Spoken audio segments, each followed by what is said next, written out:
అందరికీ వందనాలు తెలియచేసుకుంటున్నానండి. నేను మీ వసంత ప్రసాద్. మరి దేవుని వాక్యంతో పాటుగా కొంచెం మొక్కలు కూడా పెంచాలని నాకు ఆసక్తి కలిగిందండి. అందుకనే మరి అవి ఎలా పెంచుతున్నాను, మరి మిద్దె తోటని కొంచెం కొంచెంగా నేను ఎలా ఏర్పాటు చేసుకుంటున్నాను అనేది కూడా నేను మీతో పంచుకోవాలని, ఇవి కూడా మీతో షేర్ చేసుకోవాలని చెప్పేసి నేనైతే అనుకుంటున్నానండి. వసంత ప్రసాద్ అనే నా ఛానల్ మీకు నచ్చినట్లయితే తప్పకుండా లైక్ చేయండి, షేర్ చేయండి. మరి వాక్యంతో పాటుగా నేను మిద్దె తోట ఎలా తయారు చేసుకుంటున్నాను, అసలు ఆ స్టార్టింగ్ ఎలా చేశాననేది కూడా నేను వీడియోలో పెడుతున్నానండి. మరి తప్పకుండా మీరందరూ చూసి నన్ను ఆదరిస్తారని చెప్పేసి నేనైతే కోరుకుంటున్నానండి. మరి సబ్స్క్రైబర్స్ అందరికీ కూడా ప్రత్యేక వందనాలు తెలియచేసుకుంటున్నాను నేను. మరి వీక్షిస్తున్న వారందరూ కూడా నా ఛానల్ లైక్ చేసి, షేర్ చేసి, సబ్స్క్రైబ్ చేసుకుంటారని నేనైతే కోరుకుంటున్నానండి. మరి ఈ వీడియో తప్పనిసరిగా చూడండి. ఎలా నేను స్టార్ట్ చేస్తున్నానన్నది వీడియో చూడండి. అందరికీ వందనాలు. ఇంట్లో ఉన్న టబ్ తీసుకుని అది నేను వాడేసిందానండి. చాలా వరకు వాడాను ఆ టబ్ని. ఆ వాడిన దాన్నే నేను తీసుకున్నాను.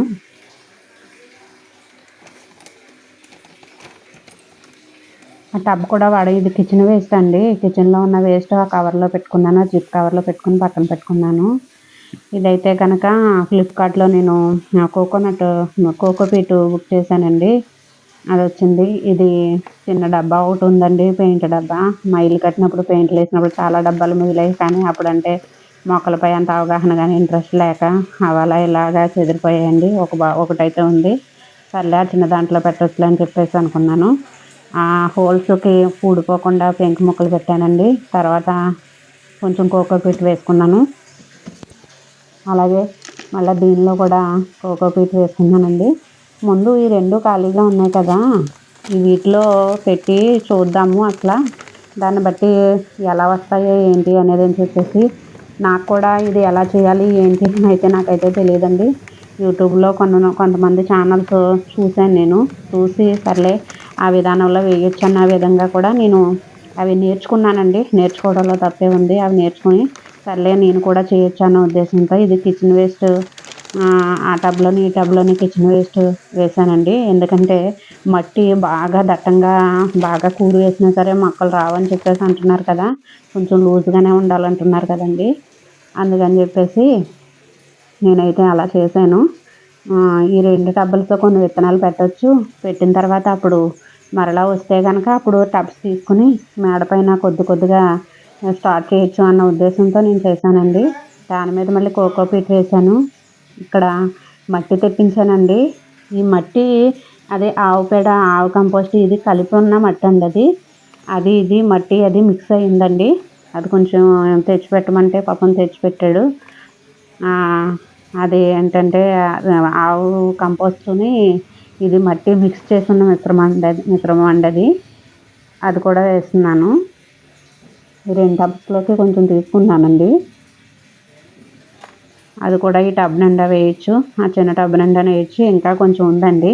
ఇంకా కొంచెం ఉంటే అంటే నేను కోకోపీట్ ఇవన్నీ వేస్తున్నాను కదా, అవి చిన్న టబ్లే కదా, తొందరగా నిండిపోయాయండి.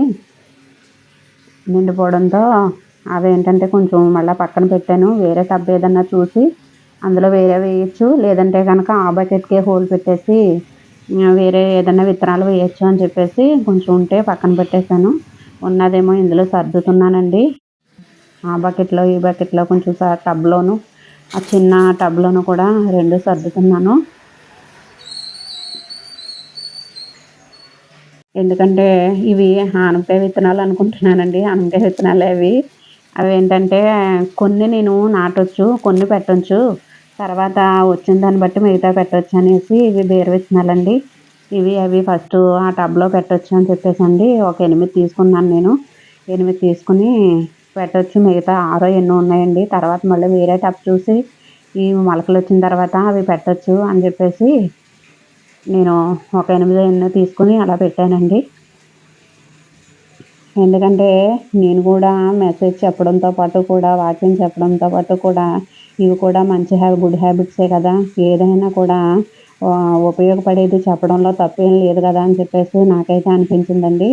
చాలామంది ఎంతోమంది మనందరికీ కూడా చాలా ఇన్స్పిరేషన్గా ఉన్నారు. మనం కూడా కొంతమందికి ఇన్స్పిరేషన్గా ఉంటే కనుక అదే కొంతమందిని చూసి యూట్యూబ్‌లో సర్లే వీళ్ళందరూ చక్కగా పెంచుకుంటున్నారు. ఇంటిలో ఉన్న టైం వేస్ట్ చేయకుండా ఉంటున్నారు కదా!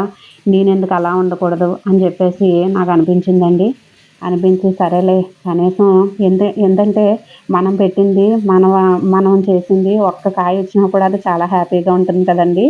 అలాగే దేవుడు మనల్ని కూడా సృష్టించి మనం బహుగా ఫలిస్తేనే దేవుడు సంతోషిస్తాడండి. ఇవి వంగ విత్తనాలండి. ఇవి ఆనపకాయ విత్తనాలు ఒక పక్కన, బీరకాయ విత్తనాలు ఒక పక్కన పెట్టి అవి వంగ నారొస్తదటండి అవి. అవి ఏం చేశానంటే మధ్యలో వేశానండి. ఎందుకంటే అది టబ్ ఇరుకవుద్ది. కానీ ఏంటంటే ఒకవేళ మొక్కలొస్తే గనక ఆ మొక్కలు మళ్ళా తీసి ఆ మొక్కల్ని వేరే టబ్‌లో వేస్తాం కదా ఎలాగను. కనీసం ఒక 4, 5 మొక్కలొచ్చినా చాలు కదా! అప్పుడు ఆ మొక్కలను వెంటనే తీసేస్తాం కదా! ఆ టబ్‌లో ఉంచను కదా! అని చెప్పేసి ప్రస్తుతం అక్కడ వేద్దాము. ఎలా వస్తాయో చూద్దాము.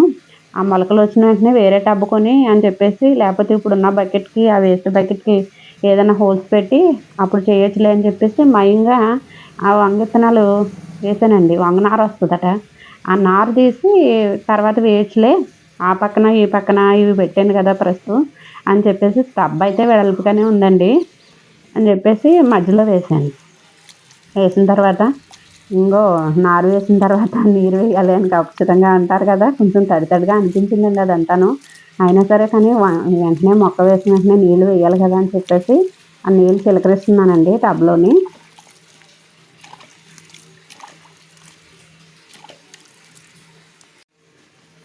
ఇవైతే పొట్లకాయ విత్తనాలండి ఇవి. ఇవైతే 3 పెట్టానండి. చిన్న టబ్‌లో 3 పెట్టాను. సరేలే ఇదొచ్చిన తర్వాత చూద్దాము. మిగతా ఇంకో 3 ఉన్నాయనుకుంటండి ఆ ప్యాకెట్‌లో. అంటే ఈ 3 పెట్టి అప్పుడు చూడొచ్చులే అని చెప్పేసి ప్రస్తుతానికి 2 టబ్బులు ఉన్నాయి కాబట్టి నేను స్టార్ట్ చేశానండి. దీన్ని బట్టి గనక వచ్చింది అనిపించి నాకు ఇంట్రెస్ట్ కలిగితే గనక ఇంకా ఒక్కొక్కటి పెట్టొచ్చు అని చెప్పేసి నేనైతే వీటిని కూడా శ్రద్ధగా చూసి అంత ఓపిక కూడా కావాలనేసి నేను దేవుడిని కోరుకుంటున్నానండి. ఎందుకంటే మనం పండించడంలో మనం చాలా హ్యాపీనెస్ ఉంటుంది కదా! అలా ఏంటంటే మరి వీడియో నచ్చితే లైక్ చేయండి, షేర్ చేయండి.